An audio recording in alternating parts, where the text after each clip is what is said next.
Good morning. Happy Tuesday. All right, I think we're live. One moment while I get everything set up on my end. All right, welcome to today's Q&A, guys. Today is Tuesday, January 27th, so this will be the last Q&A for this month, and then I'll see you again in February. Today's going to be a short one. I'm going to start by answering some of the questions that came up in our community over the week. I think there were some good ones, so I'm going to share my screen here in a second and answer some of the questions that have people that are inside my free community. The link to that, by the way, is skool.com/barbers. It's in my bio. Wherever you're watching this, it's free to join. Anybody can join for free and ask a question. Not only will I try to answer your question, but you also get the feedback and some advice from barbers all around the world, which as of right now, there are over 3,000 barbers in the community and growing. So really, there's no reason to not be a part of it. It's free. It's free to join. So once I finish answering those questions or just giving my insight into some of those, then I'm going to go straight into recording a live YouTube video for you guys. Today, the topic that I want to cover is a question that I get asked very frequently, which is appointments or walk-ins. Which is better if you're trying to decide on a business model for your barbershop? That should be a pretty quick video. I'm going to record that for you guys, and then if there's time afterwards, I'll spend a few questions, a few minutes answering some questions from you guys. So if you guys are watching this on anything except YouTube, just know that I'm going to be prioritizing the questions from people that are on YouTube, since that's the main chat that I can see. So if you're watching me on Facebook or Instagram, just know that I might not see your questions right away or at all. The people that are on my YouTube channel watching this from YouTube are going to get the priority in terms of the responses from me. And that's just because of the limitations of the software that I'm using. I can't really see the chat from Facebook and from Instagram yet. So YouTube's going to get the primary responses from me. But like I mentioned in almost every live, the way we can keep in touch between these lives is to join my free community. And you can ask questions in there just like the people that I'm going to cover here now. So I'm actually going to share my screen. I haven't done this yet while live, so we'll see how this goes.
A lot of people ask me, like, what's the fastest way to get clients?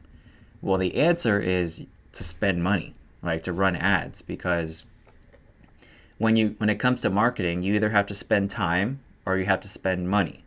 But you got to do something. You got to spend something, right? So it just comes down to resources then. Do you have money to spend on ads, and do you have the skill to run ads?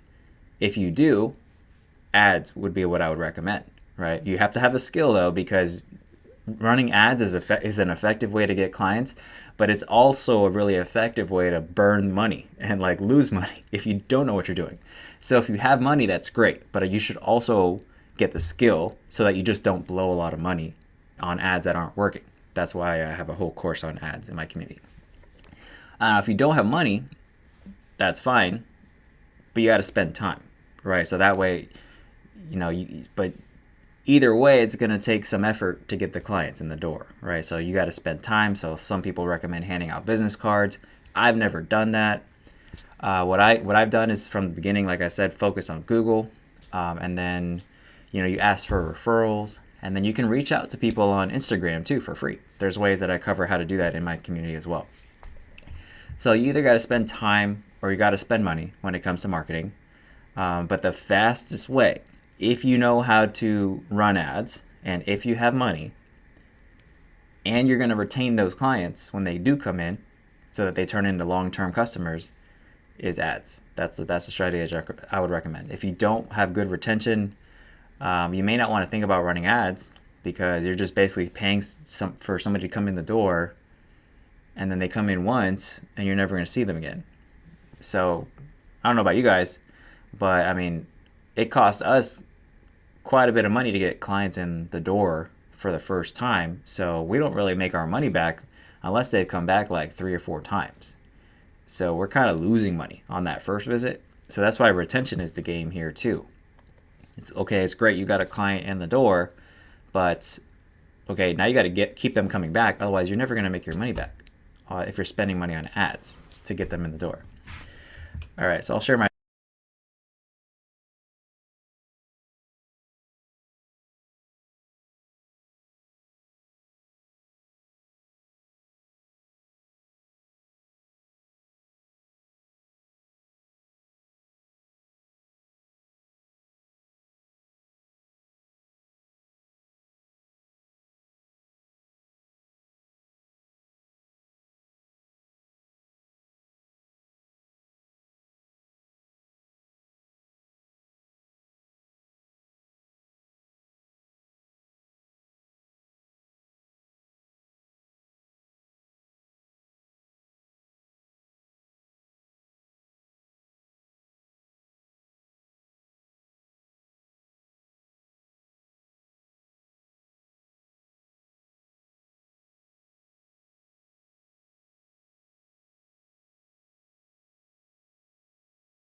bad review, we always respond. We actually have an automated response to really every review that we get. We have an automated response, and it's almost instant. So we have an auto responder is what it's called. And we have different scripts. So if it's I think 4 or 5 star reviews, then it sends them this script. If it's less than that, then they get a different script, right? But one thing I can recommend for when you get bad reviews is, first of all, just realize that's part of the game. Like, you're never gonna make everybody happy, and try to use that as an opportunity to improve the business, right? Especially if you start to notice a pattern in the reviews. So they're mentioning, like, you got different clients that are mentioning that are complaining about the same thing, the same barber, the same person, then that's when it starts to catch my attention. But I actually don't think that bad reviews are that bad, right? Because if you're following the tips that I give in my Google course and you have 1,000 reviews, like one star review is not really going to make a difference at all, but you always want to respond, and you always want to try to fix it too, because sometimes you can fix it, right? So we always respond to every review that we get, and we always reach out to the client, and we refund them, and then we give them a credit on their next visit. So we really try to go above and beyond. So we give them all their money back, and we give them basically a prepaid card, so that when they come back, their next visit's on us, just to get them to give us another chance. And that's been extremely effective in terms of at least getting people to give us another shot. Like, we're giving them all their money back, and we're giving them a credit, so that the next time they come in, it's on us, right? Just give us another chance and make it right. So some people will take down the reviews after you do that. Some people will change the review. Maybe it goes from 1 star to 4 stars or whatever. Some people won't change it, no matter what you do. But that's just the game that we're in. So but I think also bad reviews help too. Besides getting really good feedback from it, bad reviews make it look more real too. Like, if you have 1,000 reviews, and every review is, well, at 1,000, that would be really good. But if all of them are perfect 5 stars, that would look a little, suspicious, right? Not even 1 4 star or 3 star. So I think the bad reviews are, they make your shop look a little bit more legitimate. So just know it's not the end of the world if you get a bad review. You want to respond. If it's a fake review, you can report it, and Google can and will take it down. Because sometimes your competition or ex-employees or just people that didn't even get a haircut would write a bad review for your shop, And those are pretty easy to get taken down. Sometimes you can't get them taken down, though, even if they're fake. So it's ultimately up to Google and to Yelp whether they decide to take these reviews down. The only thing you can do is respond, try to make it right, and learn from it. That's really it. So those are some of the questions that came up in our community. And if you guys want me to answer any questions on our next call, just hop in the community, make a post. I'll respond inside the community. And then if it's a good question, I might even, answer it on this live. So, all right, guys. So this is what I wanted to cover today for you. This should be a pretty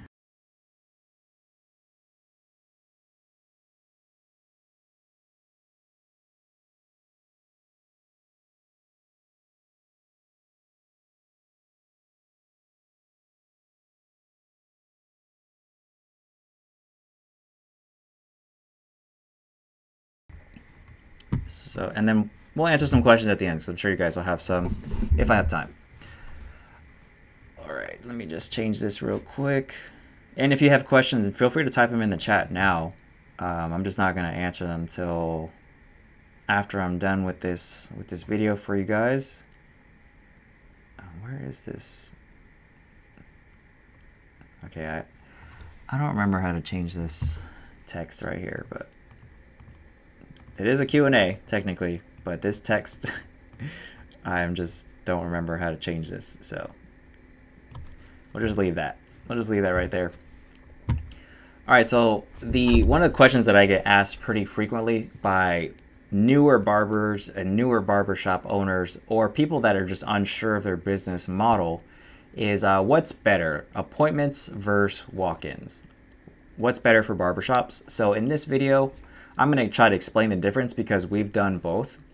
And I want to try to explain the pros and cons. And so I think, but my hope by the end of this video is that you'll have a much deeper insight and be able to make a good decision on which route you want to go based on the things that I've experienced in my own shop. Because I've been a barbershop owner since 2015. We see thousands of clients every single month. We've done millions of dollars in revenue. And we've done both. We've done walk-ins only. We've done appointment only. So I've seen the pros and cons of both. So I'm going to share with you what I do, but what I've also experienced in terms of the pros and cons of each model. So let's get into that.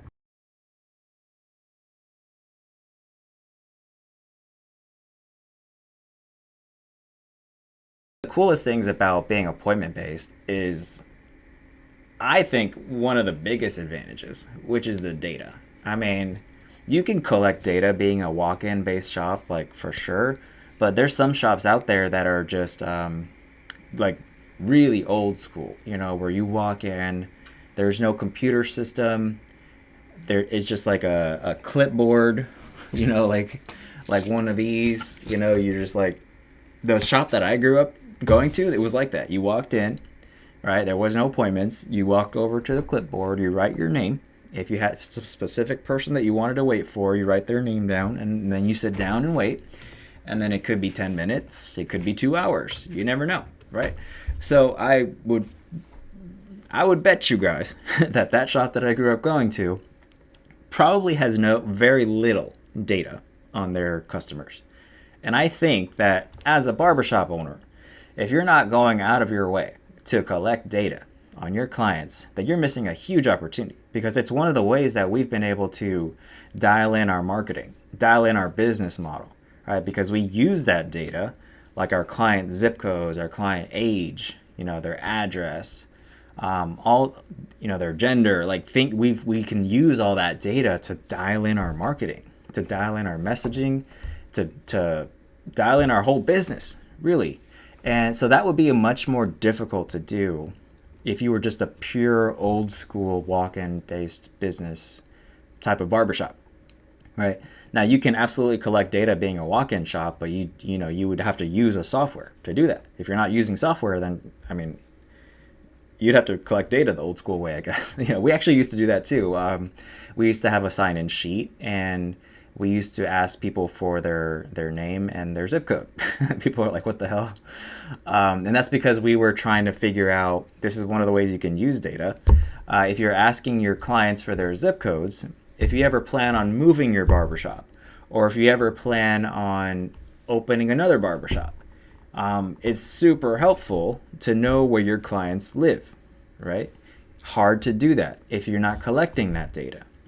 So we've been collecting zip codes for years now, and we really started to go hard on it the last, I would say, year or two, because we're getting ready to open our third location. It might not be this year, might not even be next year, but by the time we go to do it, we're going to have so many damn zip codes, we're going to know exactly where to go, right?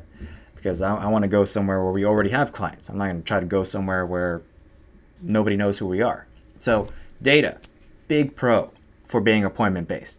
It's also a huge convenience for clients, right? Because, and I really think that this depends on the type of business model or price structure that you want to go for. So I just made a video a couple weeks back about pricing and where I think you should be depending on the types of barbershop that you want to run. Okay. So if you want to have like a more high end, I would say mid to high end type of shop where you're on the higher end of the price spectrum, charging $40 or more, I would say, then you're going to be attracting people generally that value their time, right? And So when people go online and they see that they can book an appointment and they're going to be taken back at a certain time, people that usually make good money really appreciate that. Now, some guys make a lot of money and don't mind waiting, right? I'm just saying, in my experience, the people that are successful, that make good money, generally don't want to wait around in the barbershop all day, right? The barber industry has evolved, and it used to be that was just part of your day. You go to the barbershop and hang out for a few hours, and then the barber gets to you when they get to you, right? Nowadays, people want to get in and out in most cases, right? So appointments are much better for that. Another pro of being appointment based is this right.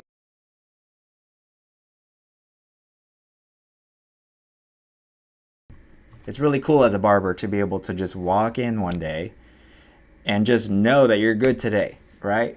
Your appointment book's full. You already know, like, it's gonna be a good day, right? And even if it's not full, you can make a plan. Like, you can try to fill those gaps. Like, I have another video on my YouTube channel about like what to do on a slow day, right? And so it's like 16 things or something that you can do to try to fill your schedule. So being able to plan your day as a barber, I think, is a huge advantage, right? One thing that a lot of barbers, like a lot of my barbers, are really spoiled, right? I don't think they realize it, but like every one of my barbers gets at least half an hour. Most of them get an hour for lunch, depending on how long their day is, right? Now, taking lunch as a walk-in based barber is a little bit harder, right? Because it doesn't matter. The clients don't care that, you've been cutting hair for 6 hours straight, because all they know is that they've been waiting for 45 minutes and they want to get out of there, right? So taking lunch as a walk-in based barber, a little bit harder to do. Whereas a appointment-based barber, as an appointment-based barber shop, you can plan exactly when you go to lunch, right? Because with our schedule, it's blocked out. It's like nobody can book appointments during this time. So like for sure, I know I'm going to have the time. And that's actually why I started taking lunch breaks, because I started out in a more walk-in based shop where it was like there was no lunch break. You just eat when you can. And but that's how I got started. I didn't realize that like lunch breaks were a thing at a barbershop until I opened mine, right? But when I opened my shop, it was the same thing. I didn't take a fucking lunch break. What do I need a lunch break for? I can eat when I get home, right? Or, the mindset that at the shop that I worked at before I opened mine, and when I opened my shop, and even now, is like, you eat when you can, right?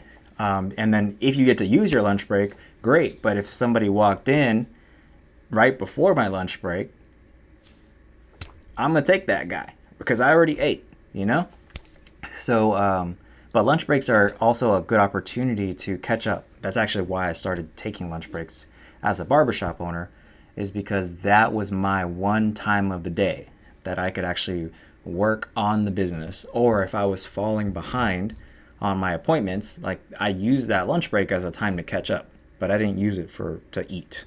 Like I used it to do other shit, right? So you can, but this is hard to do if you're walk-in based, right? You can still do it, absolutely. But it's just, I think, a little bit easier, and one of the pros of being an appointment-based barbershop. So another pro of being an appointment-based barbershop is marketing, right? So we have the email, the phone number, and even the address of almost every single client that comes to us now, right? So that when it comes to marketing, I mean, we have access to all of these tools now to get people to come back, because that's like the whole second half of the business that I don't hear a lot of people talking about. Like everybody talks about how to get new clients and how to raise your prices and all this shit, right? But that's like the first step, So once you get people in the door, then what? Well, what amateurs do is they just cut the person's hair and they're like, okay, let me get another new client. What the pros do is they're like, client to come back. How do I get them to come back and see me, and then see me come back for years, right? So marketing is how you do that, right? Well, they have to want to come back, right? But sometimes people forget about it. Like we're barbers, we're thinking about hair all day, right? But most people aren't thinking about their hair that much. Sometimes they need a little nudge, right? So our software, because we take appointments, has automations built in. So if it's been more than a certain amount of time, clients are automatically going to start getting emails and text messages from us as a little nudge to get them to come back in, right? We can also push if we have a promotion that we're doing, like we were just in the holidays, right? So we want to push gift cards, we want to push whatever. We want people to plan their haircuts in advance because we're expecting to be busy.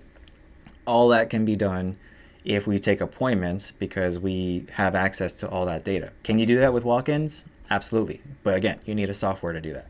All right, so let's talk about some of the cons of being a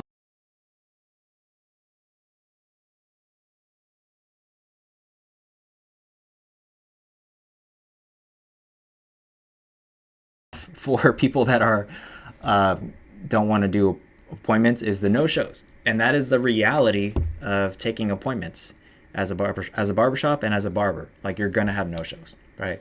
But just for context, our no-show rate right now is 2%. So you can actually do things to, and I think I have a YouTube video on this as well, but you can actually do things to reduce your no-show rate. But the reality is, it really doesn't matter what you do. If you take deposits, if you put cards on file, we block people from booking or whatever, but you're gonna have no-shows no matter what you do. The only thing you can do is try to minimize the amount of no-shows, because as long as people can book appointments with you, you're gonna have no-shows. You just try to prevent it, right? So you send more reminders. You can punish them if they do no-show. Like one of the ways that we do that is if somebody no-shows after booking an appointment with us, then the next time they go to book, they have to put a deposit, right? And so that's one of the ways that we do that. But we've been able to get our no-show rate down to like 2% or 3%. So it's actually like, so 97% of people that book appointments with us show up. But I can just tell you right now, no matter what you do, you're going to have no-shows. But so that's the con of appointment-based, which sucks even more when you have an appointment, when you have a walk-in that comes in. This happens in our shop almost every day, right? This happens, so a walk-in comes in, and we have an appointment coming in, right? So we're like, sorry, we can't get to you. And then that appointment shows up. So that walk-in already left. They're probably getting their haircut at some other barbershop now. And that appointment that you turned them away for doesn't show up. So, but here's a hack to prevent this from happening, okay?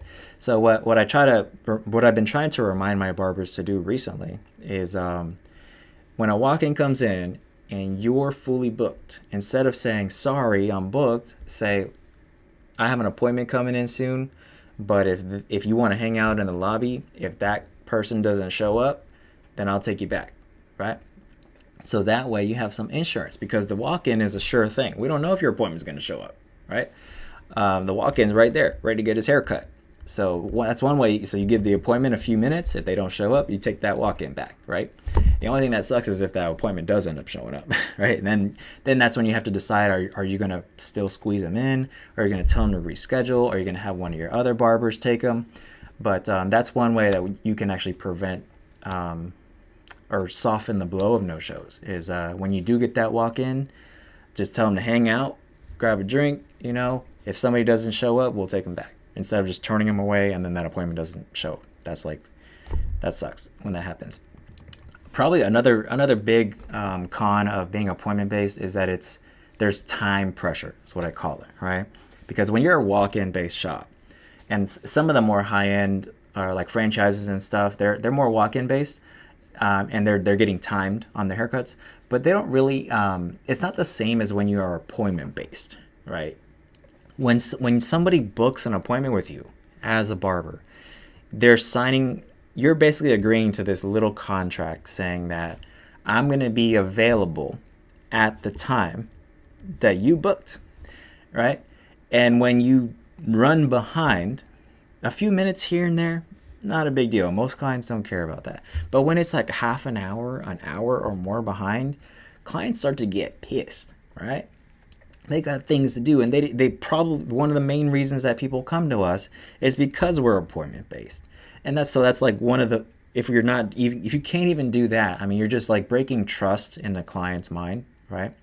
And they may not come back simply because of that. Or you might start to notice that they start showing up late. If you're always running behind on your appointments, chances are your clients are going to start showing up late, if they even do come back, because they know now if they book with you, you're probably not going to be on time anyways. So what's the pressure for them to be on time? None, right? So when you take appointments, you have to get really, really good about being on time, being punctual with your appointments for your clients, because they're expecting that you're going to be. It'd be like going to a movie theater, right? And then showing up, you planned your day around it, and you show up, and then the movie theater's like, we're running behind. The movie's not actually going to start for like another hour or two.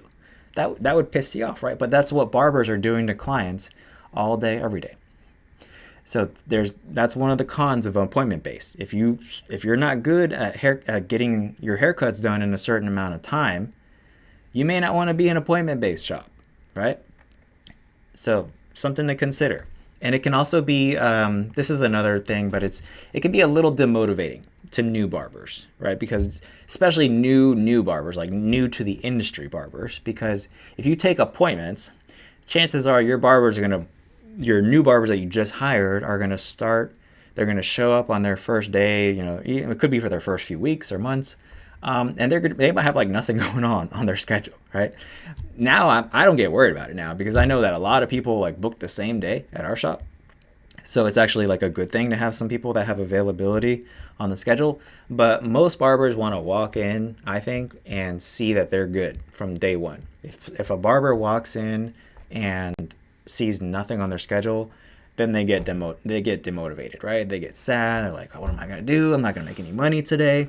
But the reality is, at least at our shop, it can go from being 0 to fully booked within a few hours, right? And I've had this problem before in the shop, and this is for a while I didn't even let the barbers see their schedule from home, because they would be like, they see that they don't even have like any appointments on their schedule, so like they're just like, I'm not feeling well today. So but now I think most of the barbers at our shop understand that, like, even if you walk in the shop and you have nothing going on your schedule, it can go from 0 to 100 really quick at our shop. And I think it's actually a good thing. Like, one thing that you got to understand if you're running ads to fill your shop is that it's actually a good thing to have barbers on your schedule that have openings, right? Because you're going to actually notice that the cost of your ads, like the cost to get a new client, might actually drop, which is a good thing. It's cheaper to get a new client if you have availability on your schedule, right? I don't think you should be thinking about trying to get new clients if you're fully booked, right? How are you going to even handle? So this is why we're going to get into this later, but why you always want to have a little bit of air in the books. I don't think it's good to be 100% booked all the time. I think it's good to be like 70, 75, 80% booked. But if you're trying to grow a shop, right, like I am, then you want to have some people with a little bit of gaps in the schedule, right? And when the second the shop starts to get kind of booked, it's time to start as a barbershop owner, it's time to start thinking about hiring, right? Because there's no point in running ads and spending money to get people in the door if you can't even handle it. So, yeah, but that's why it can be demotivating to barbers if they walk into the shop and they see nothing going on. I think the difference, too, by the way, of a professional barber, somebody who's smart, experienced, and an amateur, is a professional barber, somebody who is hungry, will still go into the shop even when they don't have appointments on the schedule. Because they know, I got to be at the shop to make money, period. So instead of sitting at home scrolling through TikTok, go to the shop, and maybe you'll get those last minute appointments, last minute walk-ins, right? So I can tell the difference between barbers sometimes. People that look at their schedule and they're like, I'm not feeling well, versus like, I don't have anything going on my schedule, but I know I got to be at the shop to make money, so I'm going to go in, and usually those schedules fill up, right? All right, cool. So let's talk about the pros and cons of the walk-in model. So this is no appointments. It's just kind of like you walk in, you show up, you wait in line, and when a barber's ready, they get to you, right? So obviously, like no shows aren't really a thing anymore, right? Because you're not saving a spot for a client. And with the check-in model, which is kind of in between, where people can check in ahead of time, like if I check in and then go to be like, is Alex here? Alex isn't here. Okay, next one on the list, right? So it's so much more efficient, which is the next, I think, pro. But no shows aren't really a thing because you're not reserving time for people, right? It's so much more efficient too. So I think this is going to be a better business model if you're like on the lower end of the price scale, because you're going to be probably busy if you're not charging a lot of money for haircuts, but you also shouldn't be spending a lot of time on the haircuts either. This is about high turnover. This is about spinning those chairs, turn and burn. Okay. So a walk-in model is a lot more efficient than appointments because, for example, at our shop, we do 30 minutes for a haircut. It doesn't matter what type of appointment or type of haircut they get. It's 30 minutes, right? But sometimes people come in and it's like the easiest haircut in the world, you know? I don't know why some people pay us like $45, $50 to just do a two all over, but they do it, right? That takes me like maybe 10, 15 minutes. So I got all this wasted time. You know, if we got 30 minutes, the haircut took me 15. I got 15 minutes of just nothing until my next appointment shows up. So with a walk-in model, you can just on to the next one, right? So this really benefits barbers that are very efficient, like time cutting wise. If you're a fast cutter, you may want to be a more walk-in based barber because appointments may not be best for you. Because even when I started my shop, I was doing 15-minute appointments. Even then, sometimes I finished early, you know. But the reality is that 15 minutes, like everybody, at least in my scenario, everybody has to show up on time, and I have to be on time. Otherwise, I'm going to be behind all damn day. So walk-ins are much better for efficiency. It's for easier haircuts. I mean, it's faster turnover. The chair's always spinning. So if this hair I think a barber that does a walk-in based model, assuming you're staying busier, can probably see more clients throughout the day than a barber that does appointments. Simply because of the variable of like, if it's an easier haircut, you finish faster, which means you get to the next person faster, right? You make more money. I think some of the cons of being an appointment.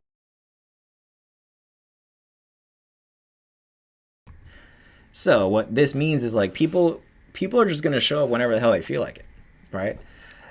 So this might mean like when you open your shop, you're gonna have a line of people that are just waiting outside the door because they want to get in and out. But the downside is like a few hours later, it might be dead, right? Because people just assume you're busy.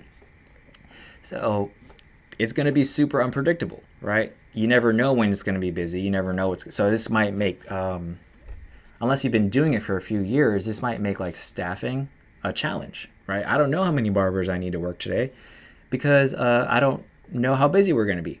With an appointment book, I can see exactly how busy we are and I can start to get ahead of it, right? Like if we've been 80% booked for the last 3 months, for me, that's an indication of like, okay, we probably need more help, you know? So way more unpredictable if you're on a walk-in model, okay? Another downside is that you might turn off like the high income clientele. So if you're trying to be a more high-end shop, if you're trying to charge, $40, $50 or more, the people that make good money that are willing to pay that price, time is actually a cost. So if you think like people think about money, right? But like people that make money, make good money, value their time in a lot of cases more than they value the money. And they will be willing to pay more if you can get them in and out faster, which is why I think that shops that are a little bit more high end, that are targeting those high income clientele, should probably do appointments. Because if you're a walk-in shop, you might not charge a lot of money, but to those people that make a lot of money, time is a cost. It is the biggest cost in their mind because they can always go and make more money. Like this is one of the things I tell myself all the time. Like I can always make more money, but I'm never going to get this time back. And I would happily pay more just so that somebody can get me out faster. Think of some, if you don't think people are willing to pay to get more, to get things done faster, let me give you some examples. So think of the fast pass at the theme park, right? The ticket to get in the theme park is the same whether you have a fast pass or not. But if you want to skip the line, you got to pay more, right? So you can also, this is a way that you can maybe monetize a walk-in model. Let's say you have a walk-in based shop, but you want to offer some sort of fast pass. So you skip the line, right? So that's one way you could do it. But people are always willing to spend more to save time. I never go to a theme park anymore without having a fast pass. I'm not trying to do 3 rides in like a 10-hour day. Like, no, I'll skip the line. I'll pay, and if I can't afford it, I'll wait. I'm not even gonna go. I'm gonna just save up more money because I'm not going to a theme park without a fast pass. Another example would be an express lane. Like, it's free to drive on the interstate, but some people, including me, pay to be in that express lane to get around all that traffic.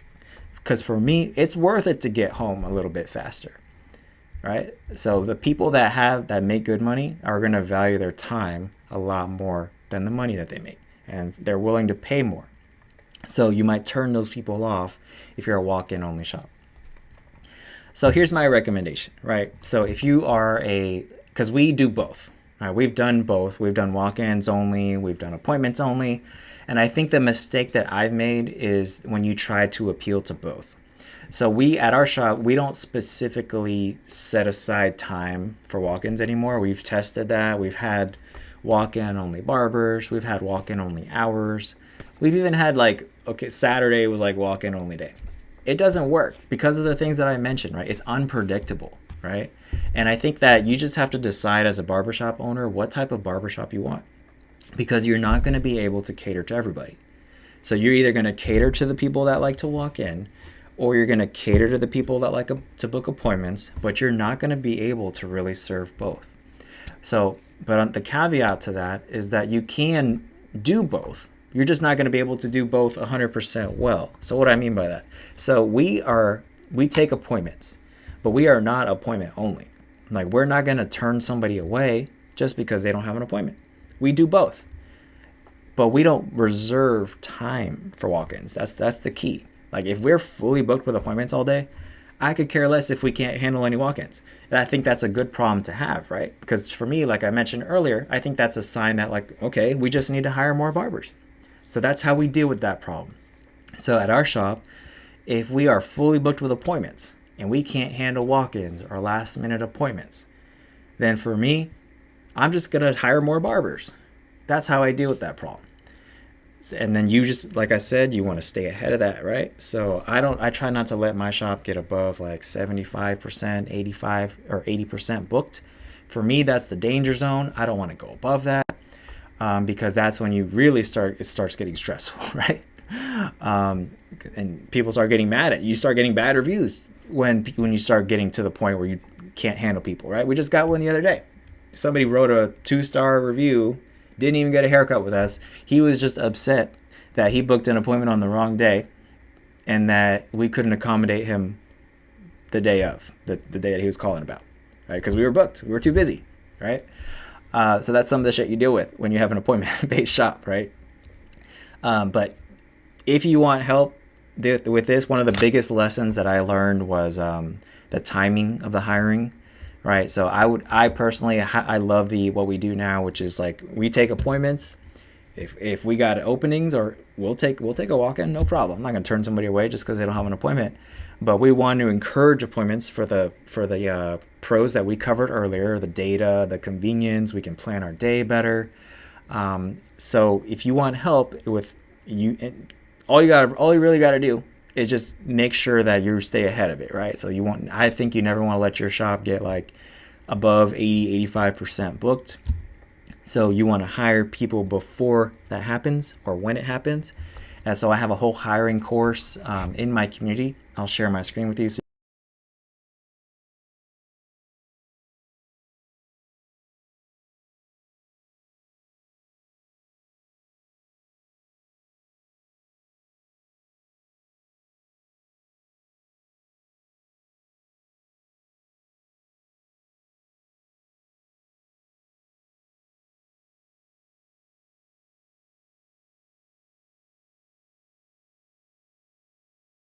from what I see on social media, most people are struggling right now in terms of client traffic. That really hasn't been an issue for us. But once you get good at marketing for clients, you also have to get good at marketing for barbers. So that's what that course is for, right? So that you can handle both walk-ins and appointments. So that would be my recommendation. If you can, if you're an upscale shop, try to do both appointments and walk-ins. If you're a lower end shop, you just want to turn and burn. You do easy haircuts. You're targeting like middle class. People that don't have a lot of money, retired people. Probably walk-ins is better. But if you care about the data, you want to do the marketing. You want to be more upscale. You want to be able to plan your day better. Then I think appointments are superior for that. So that would be what I would recommend. And that's it for this video. Hopefully you found that helpful. Great. So with the last few minutes, if you guys have any questions, feel free to type them in the chat. Now hopefully you guys can hear me. Can you guys hear me? Give me a thumbs up if you can hear me. That would suck if I just did that whole video and you couldn't hear me. But whatever, it was good practice. Just so you guys know, I can only see the chat on YouTube. For some reason, Instagram and Facebook don't work.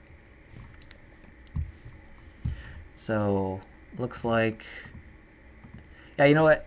I got a lot of things to do. So if you guys want to keep in touch, just join my community. The link to that is in the bio. Like this.